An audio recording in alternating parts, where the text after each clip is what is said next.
मोदी सरकार द्वारा Rafale deal में भ्रष्टाचार, रिश्वत और मिलीभगत को दफनाने के लिए एक ऑपरेशन कवर अप चल रहा है और वो फिर से उजागर भी हो रहा है। भाजपा सरकार ने राष्ट्रीय सुरक्षा को बलिदान कर दिया, जो हमारी भारतीय वायुसेना के हित उनको खतरे में डाला और देश के खजाने को हजारों करोड़ रुपए का नुकसान करवाया। पिछले 5 वर्षों में संदिग्ध राफेल डील में जो प्रत्येक आरोप है, जो हम लोगों ने यहां बैठकर कई बार आपसे साझा किए, आप लोगों ने मीडिया में चलाए, और जो प्रत्येक पहेली है, उन सब का इशारा अब इशारा नहीं रह गया। स्पष्ट तौर पे देश की सत्ता में बैठे उच्चतम नेतृत्व तक जा रहा है। ऑपरेशन कवर अप में जो नवीनतम खुलासा है, राफेल के भ्रष्टाचार को दफनाने के लिए किस तरह मोदी सरकार ने सीबीआई और ईडी के साथ मिलकर एक साठगांठ करके कैसे इस पूरे मामले को रफा दफा करने का प्रयास किया।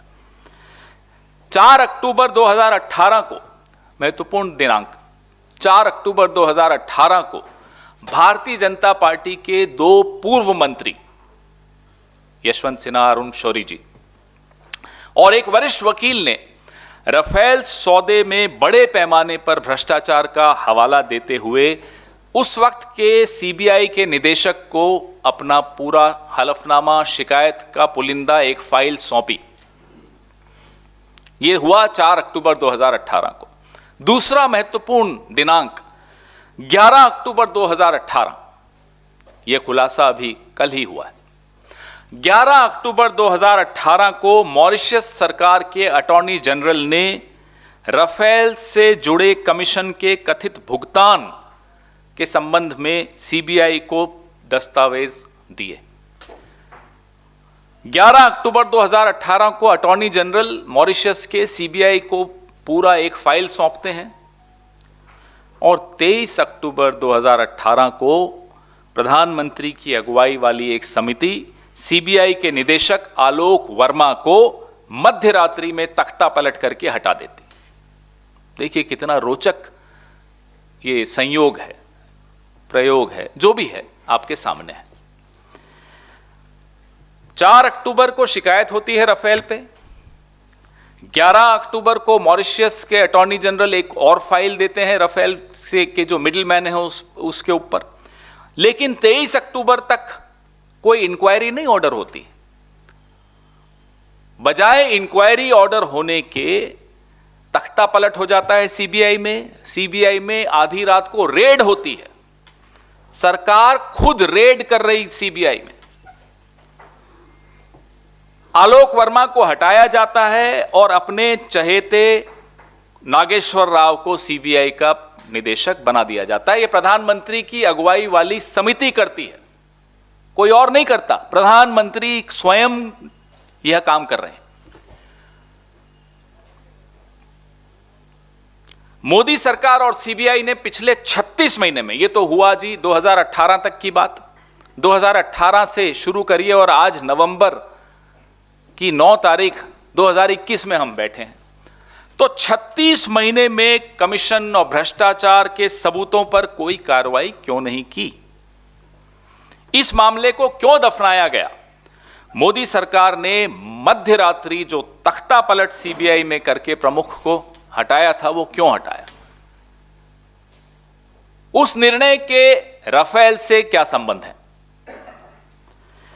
राफेल घोटाला सिर्फ कोई 60-65 करोड़ रुपए के रिश्वत का घोटाला नहीं है, सिर्फ उतना ही मुद्दा नहीं है। यह इस देश का सबसे बड़ा रक्षा सौदा है और इसलिए कह रहे हैं हम सबसे बड़ा रक्षा घोटाला है। कांग्रेस और यूपीए की सरकार ने अंतर्राष्ट्रीय टेंडर के जरिए, जब वो टेंडर खुला, L1 आया, 526 करोड़ रुपए प्रति लड़ाकू विमान उसमें कीमत आई, बातचीत शुरू हुई, नेगोशिएशंस होती हैं। इतनी बड़े रक्षा सौदे में ऐसा नहीं होता कि एक रात में हो जाता है। मोदी सरकार ने क्या किया? हम तो 2014 में हार गए। मोदी सरकार ने वही राफेल लड़ाकू विमान बिना किसी टेंडर के 1670 करोड़ में खरीदा। 526 करोड़ में हमने सौदा किया, 1600 और हमने टेंडर के माध्यम से किया। 1670 करोड़ में बिना टेंडर के 36 विमान नरेंद्र मोदी जी ने लिए। ये रट गया हमको, आपको भी रट गया होगा, देश को भी अब रट गया है। और सबसे महत्वपूर्ण बात क्या है, दोनों में अंतर क्या है यूपीए के राफेल सौदे में और मोदी के राफेल सौदे में? मैं मोदी सरकार भी नहीं कहूंगा, मोदी जी का पर्सनल राफेल सौदा था ये। उसमें अंतर यह है कि एक तो कीमत का अंतर मैंने आपको बता दिया, 526 करोड़ की चीज 1670 करोड़ में ली गई। दूसरा, ट्रांसफर ऑफ टेक्नोलॉजी, तकनीक का, प्रौद्योगिकी का हस्तांतरण, जो सबसे महत्वपूर्ण, और भी कई महत्वपूर्ण हमारे सौदे में मुद्दे थे, बिंदु थे, लेकिन यह बहुत महत्वपूर्ण बिंदु था कि 108 विमान 126 में से हिंदुस्तान में बनने थे। हमें टेक्नोलॉजी 526 करोड़ में ना केवल विमान मिल रहे थे, टेक्नोलॉजी भी मिल रही थी। मोदी जी के सौदे में 1670 करोड़ का विमान बिना टेक्नोलॉजी ट्रांसफर के खरीदा गया। तीसरा महत्वपूर्ण अंतर, 126 विमानों को घटाकर 36 कर दिया गया। देखिए मैं वापस से गिना देता हूं। नंबर 1, बिना टेंडर के किया गया। नंबर 2, 526 करोड़ की चीज 1670 करोड़ में ली गई। नंबर 3, बिना ट्रांसफर ऑफ टेक्नोलॉजी, बिना तकनीक हस्तांतरण के। नंबर 4, 126 विमानों को घटाकर 36 कर दिया गया। और महत्वपूर्ण बिंदु आ रहा है, पांचवां बिंदु, जो नो करप्शन क्लॉज था कि इसमें भ्रष्टाचार या कोई मिडिलमैन या कोई इन्फ्लुएंस पेडलिंग या कोई प्रभाव डालने का प्रयास यह नहीं होना चाहिए, यह यूपीए के टेंडर में था। यह आवश्यक होता है किसी भी रक्षा सौदे में, और इतना बड़ा रक्षा सौदा सरकार में हम भी रहे हैं। 5 रुपए की भी चीज खरीदनी हो तो टेंडर के जरिए होती है, एक प्रक्रिया के जरिए होती है। यह पांचवां सबसे महत्वपूर्ण बिंदु और सबसे महत्वपूर्ण अंतर यूपीए के राफेल सौदे में और मोदी जी के राफेल सौदे में था कि मोदी जी ने खुद आगे बढ़कर निजी तौर पर हस्तक्षेप करके, रक्षा मंत्रालय को नजरअंदाज करके, बाईपास करके यह क्लॉज हटाया। ये इतना महत्वपूर्ण बिंदु है इस आज की प्रेस वार्ता का। यह हम पहले भी बता चुके हैं, लेकिन आज ये ज्यादा महत्वपूर्ण हो जाता है कि मोदी जी ने खुद हस्तक्षेप करके नो करप्शन क्लॉज या इंटेग्रिटी क्लॉज हटाया। तो French news portal Mediapart FR ने एक और कल चौंकाने वाले खुलासे में कुछ ताजा चीजें उजागर की हैं, तथ्य उजागर किए हैं कि कैसे इस बिचौलिए सुषेण गुप्ता, जिसका नाम है, ने 2015 में भारत के रक्षा मंत्रालय से जो भारतीय वार्ता दल था, इंडियन नेगोशिएशन टीम थी, उसके गोपनीय दस्तावेज 2015 तारीख, ये भी बड़ी महत्वपूर्ण है, ये सन बड़ा महत्वपूर्ण है। इंडियन नेगोशिएशन टीम के गोपनीय दस्तावेज, जिसमें भारत की तरफ से जो कैलकुलेशन की जा रही थी कि कितने में यह लेना चाहिए, वो आंतरिक था, वो गोपनीय था, अति गोपनीय था। वह गोपनीय दस्तावेज इस सुषेण गुप्ता ने दसॉल्ट को दिए। और ऐसा नहीं है कि सरकार के पास यह जानकारी नहीं थी। ये देखिए कितना महत्वपूर्ण बात है कि सरकार के पास जानकारी हो कि ऐसा गलत हो रहा है। ना केवल सरकार ने गलत होने दिया, बल्कि उस गलत को मदद की, वो इंटीग्रिटी क्लॉज हटाकर। क्या यह सही नहीं है कि ईडी, प्रवर्तन निदेशालय ने 26 मार्च 2019 की छापेमारी में, 2019 26 मार्च को ईडी छापा मारती है सुषेण गुप्ता के ठिकानों पर, और ये तमाम गुप्त रक्षा मंत्रालय के दस्तावेज बरामद किए, और ये चार्जशीट में, किसी अन्य प्रकरण की चार्जशीट में लिखा है ईडी ने कि हमने ये तमाम दस्तावेज वहां से बरामद किए हैं। कौन से दस्तावेज थे, मैं बताता हूं आपको। बेंचमार्क मूल्य दस्तावेज दिनांक 10/8/2015, किसकी सरकार थी? नरेंद्र मोदी की सरकार थी। बेंचमार्क प्राइस कि राफेल के एक एक लड़ाकू विमान का बेंचमार्किंग जो होता है प्राइस का, वो आंतरिक होता है, वो गोपनीय होता है। वो आपस में रक्षा मंत्रालय के विशेषज्ञ बैठकर तय करते हैं कि नेगोशिएशन टीम को हम ये सहायता कैसे करेंगे कि आप जब सौदा करें तो आपको ये बिंदुओं पे बात करके कीमत घटानी है और उसमें जो फीचर्स हैं वो बढ़ाने हैं। ये तो पहला डॉक्यूमेंट बरामद हुआ। मिनट्स ऑफ द मीटिंग, जो रक्षा मंत्रालय की इंडियन नेगोशिएशन टीम की चर्चाओं का रिकॉर्ड है, आपस में गोपनीय है, आंतरिक है, अति गोपनीय है। नंबर 2 यह बरामद हुआ। कब बरामद हुआ? मैं फिर से दोहराता हूं, 26 मार्च 2019 को बरामद हुआ। आज 9 नवंबर 2021 है, मत भूलिएगा। तीसरा क्या मिला उनको?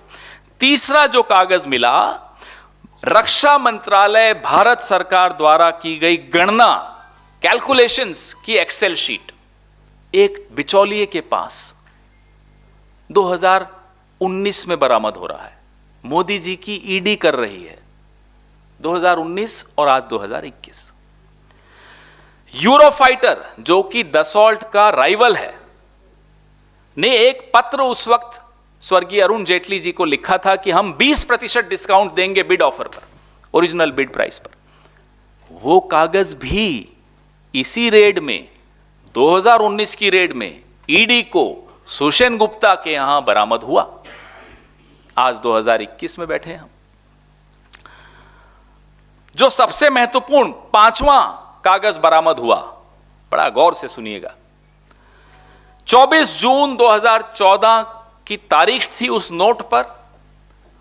वह नोट सुषेण गुप्ता ने दसॉल्ट को भेजा था, और उस नोट में क्या लिखा था? 24 जून 2014, नई सरकार थी, मोदी जी की सरकार को 1 महीना हो चुका था, शपथ लिए, स्थापित हो चुकी थी। सुषेण गुप्ता उस नोट में लिखते हैं दसॉल्ट कंपनी को कि पॉलिटिकल हाईकमांड के साथ मैं आपकी बैठक करवा सकता हूं। यह भी बरामद हुआ ईडी को। ये 5 कागज जो बरामद हुए, 1200 कागज हैं, लेकिन मैं इन 5 का जिक्र कर रहा हूं। यह 5 कागज जो बरामद हुए, उसको लेकर सरकार 26 मार्च 2019 से 9 नवंबर 2021 तक क्यों बैठी रही? पहले तो आप सीबीआई को हटा देते हैं, डायरेक्टर को रेड डालते हैं उसके ऑफिस में, इतनी घबराहट है आपको राफेल को लेकर। फिर जब आपको कागज बरामद होते हैं, ईडी की फाइल, केस फाइल में वो कागज दर्ज हैं, मौजूद हैं, पत्रकारों ने देखे हैं, तो क्या सरकार ने नहीं देखे होंगे? हम यह जानना चाहते हैं, जो 5वां बिंदु था, पॉलिटिकल हाईकमांड। मोदी सरकार, क्या आप खुद हैं पॉलिटिकल हाईकमांड, तो क्या आपकी पॉलिटिकल हाईकमांड से किसी की बैठक सुषेण गुप्ता ने कराई? इशारे तो तमाम यही हैं कि बैठक हुई है, तभी तो ये लीपापोती हो रही है, तभी तो सीबीआई डायरेक्टर को आधी रात को हटाया जाता है, तभी तो इतने कागज बरामद होने के बाद भी कोई कार्यवाही सुषेण गुप्ता पर नहीं होती इस प्रकरण में। यह राष्ट्रीय सुरक्षा को खतरे में डालना, राष्ट्रद्रोह और आधिकारिक गोपनीयता के अधिनियम का घोर उल्लंघन है, उससे कम कुछ भी नहीं है। ईडी ने घोटाले की जांच के लिए इन सबूतों को आगे क्यों नहीं बढ़ाया? हमारा यह सवाल है आपसे। तब मोदी सरकार ने दस्तावेजों को लीक करने वाले राजनीतिक कोई व्यक्ति हो, रक्षा मंत्रालय का कोई व्यक्ति हो, कोई तो होगा जिसने लीक किया होगा।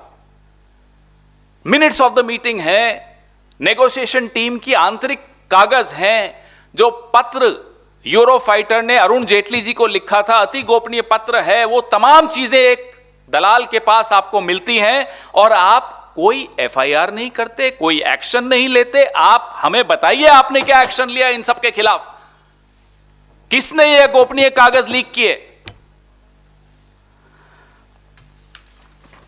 मोदी जी ने स्वयं हस्तक्षेप करके anti corruption, no corruption clause क्यों हटवाया?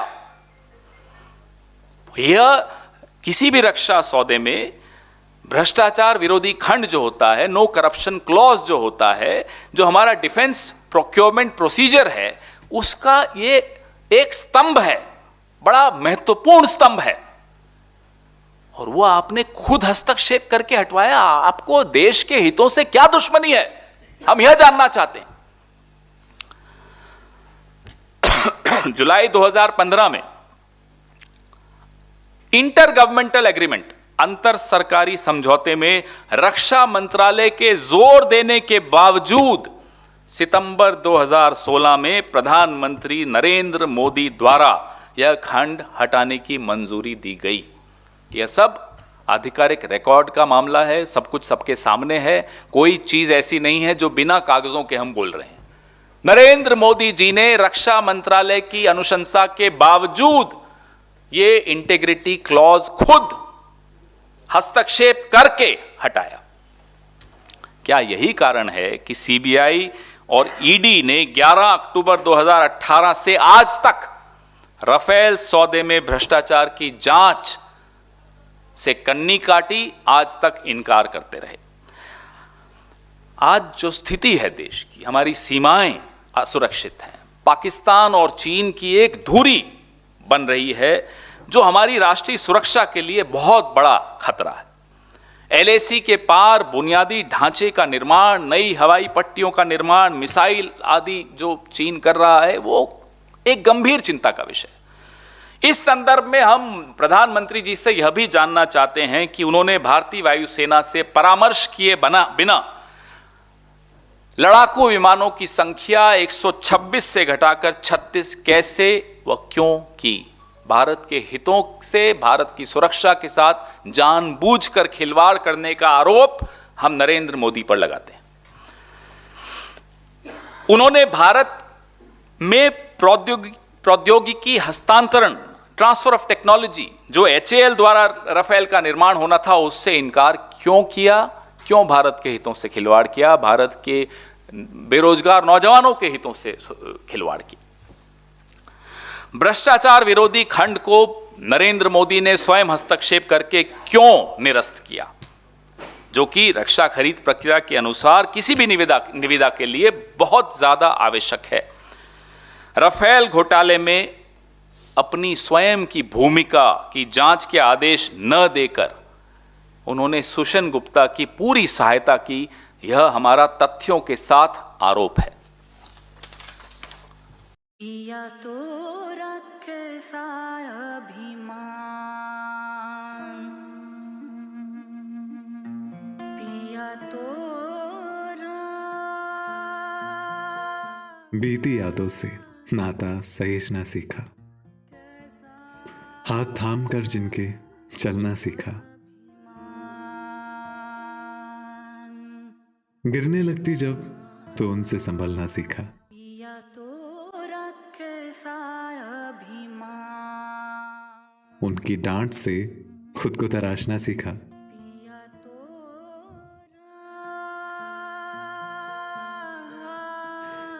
घर से दूर होकर भी दिल को हमेशा यह एहसास रहता है, उनका प्यार और फिक्र हमेशा मेरे साथ रहता है।